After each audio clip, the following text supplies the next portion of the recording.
Okay, so this is just another wee video about 3D machining, and basically this is another 3D part, a flange. So it's got a hole in the center and it's got a whole circular pattern going round.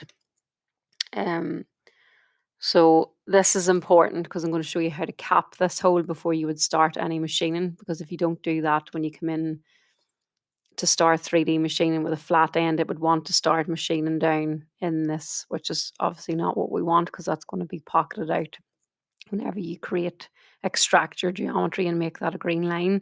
Okay, so another thing then I'm going to show you is when we import this, how to move and rotate the datum. Okay, also we have our part for our assignment, and in the previous video we talked about this rad here, this fillet rad, and obviously this has a hole in the center as well, so it's important to cap that hole. Otherwise, when you try to start your 3D Z roughing contour, it'll want to machine in there. Okay, so if I go to input CAD and SolidWorks, I'm going to pick my flange part. Okay, so you can see now when I've brought this in, the datum isn't on the top, and Z isn't pointing up. Okay, so we will need to move it around a little. Okay, so you go to the edit tab. Okay, move. So we want to move all, finish.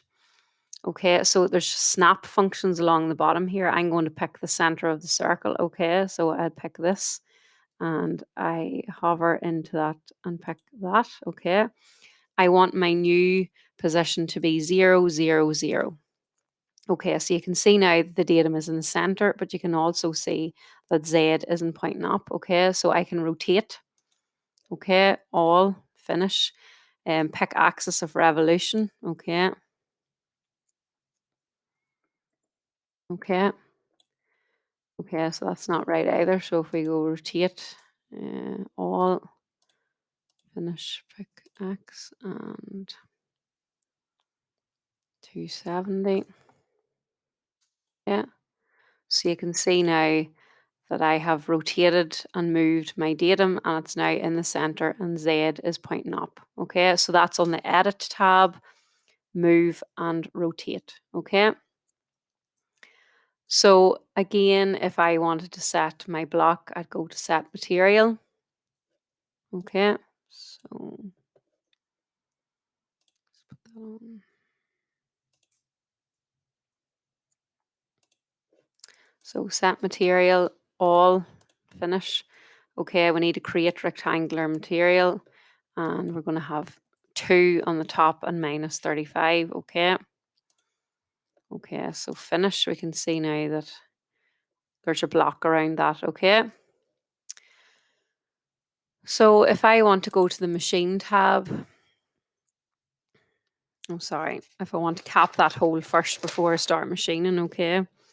So solid model utilities tab here along the top. Okay.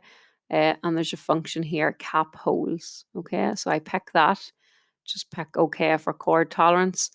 So pick faces. So I want to pick that face. Okay. So now I can zoom in there and see that that hole is now capped. Okay. So it just means that when I start to do my machining of this, my Z contour, machining, roughing, and then getting into the using the ball end cutter, it's not going to want to machine in there because we want to do that. We would want to go to the solid model utilities or extract, sorry, and contour from picked edges where we would make that green geometry and then we could pocket that, or these we would pick contour from picked edges and create green geometry here for these circles, and then we'd be able to drill those as normal with our normal machine. So at the minute all these are grayed out and that's because we've no green geometry. Okay, so that's really just a short video of how to cap the hole, how to move and rotate the datum if you bring it in as a model and it's not in the right place. And capping the hole would be very important when you do this. Also, there was another area where we talked about cutting between levels. Okay, so maybe we'll just have a wee look at that first. So if I select tool, okay, we'll face mill first.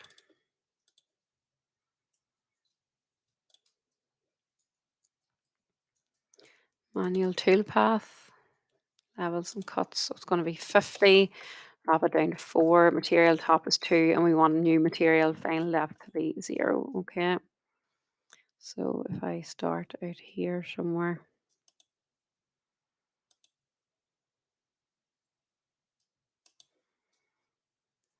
okay.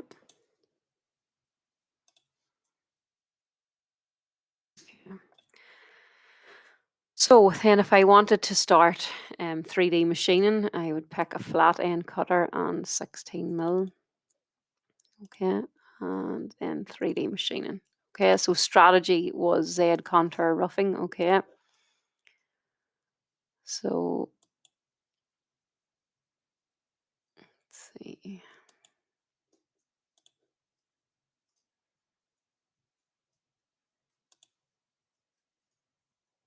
By level. So maybe it was on the next one. We'll try that.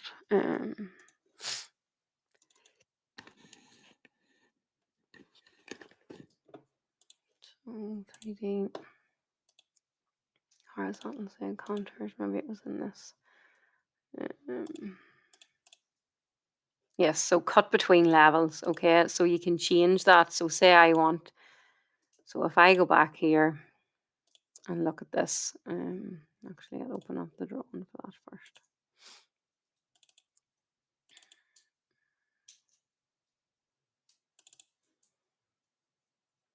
Okay, so you can see here that that depth is 10 and the total depth is 25. So it would be between minus 15 and minus 20.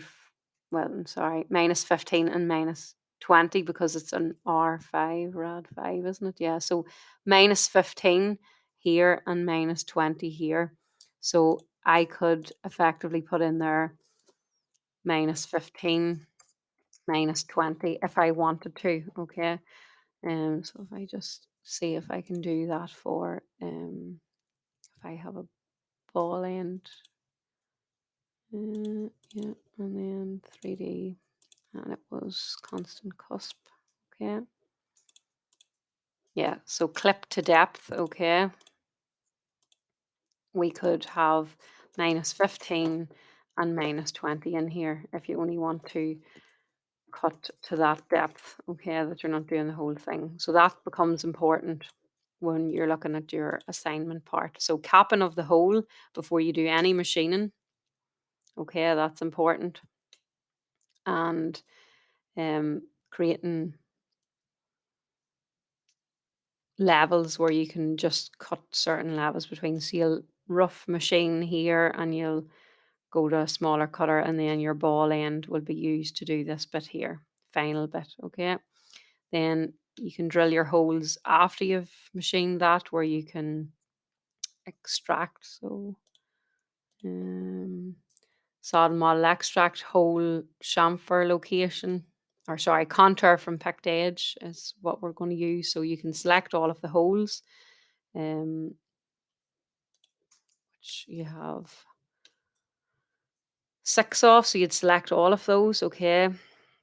Select some of these because these are pockets, all right? And then you would have green geometry for that then, okay?